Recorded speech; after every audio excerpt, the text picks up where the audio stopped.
ka lang, ba't di ko nakita na ayaw mo na ako ang kasama? Pero hanap mo siya,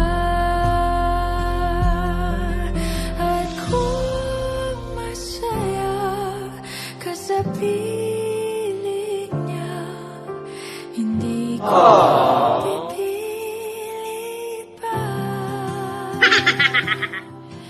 Ang tanging hiling ko lang sa kanya, wag kang paluhain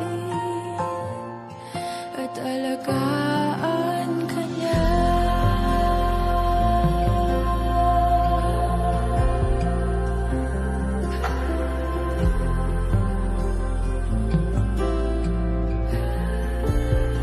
Wow!